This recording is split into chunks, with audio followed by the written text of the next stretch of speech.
नमस्कार. MS मराठीमध्ये आपल्या सर्वांचं सहर्ष स्वागत. ही संजीवनी आरबोळे. आज आम्ही कुर्डुवाडी इथे आलेलो आहोत. जागतिक महिला दिनाचं औचित्य साधून माजी नगरसेविका जयश्रीताई माने यांनी महिला दिनानिमित्त एक आगळा वेगळा कार्यक्रम आयोजित केला आहे आणि याच जयश्रीताई माने यांच्याशी आपण बातचीत करणार आहोत. ताई नमस्कार. काय सांगाल आजच्या महिला दिनाच्या कार्यक्रमाचं काय काय आयोजन होतं? ज्या महिला कधी कार्यक्रमाला जात नाहीत, त्यांना बाहेरच्या काही गोष्टी माहीत नसतात, तुमचे प्रश्न काय माहीत नसतात आणि बोलायचं कुठं, कसं बोलायचं, कुणाला बोलायचं, हा प्रत्येक वेळेस महिलांना पडलेला प्रश्न असतो. प्रत्येक महिला सारखी कुठल्या नाही कुठल्या टेन्शनमध्ये असते. मग हे बोलायचं कधी?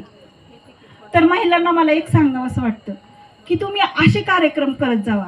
आणि सगळ्यात महत्त्वाचं की आता आपण म्हणतो अरेच्या कुणावर विश्वासच राहिलेला नाही, कुणाला काय बोलायचं म्हणलं की कुणावर विश्वास राहिलेला नाही. तर असं नाही, प्रत्येक माणूस हा महत्त्वाचा असतो. आपण तो विश्वास निर्माण करणं गरजेचं असते.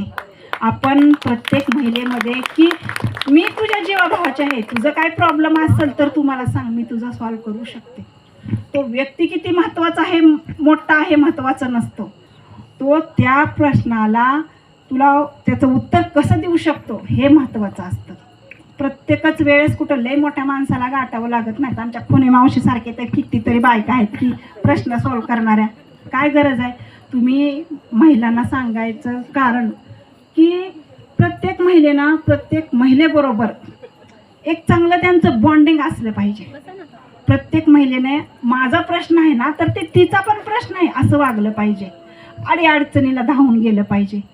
की माझं एखादी गोष्टीचं नुकसान झालंय म्हणा, आपण मनात वरून म्हणायचं अरेच्या असं झालं, पण मनात चांगलं वाटायचं, ही भूमिका कुणी ठेवू नका.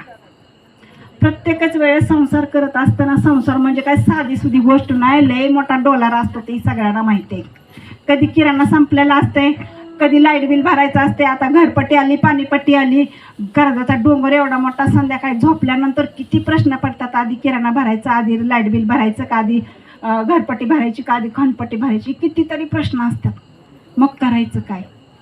तर त्यावेळेस आपण असं शांत बसून मावशीच्या म्हणण्याप्रमाणे की महिलांनी शांत राहिलं पाहिजे.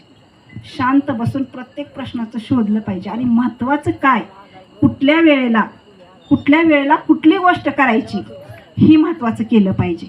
मग प्रत्येक प्रश्न एक एक एक एक मार्गी लागतो.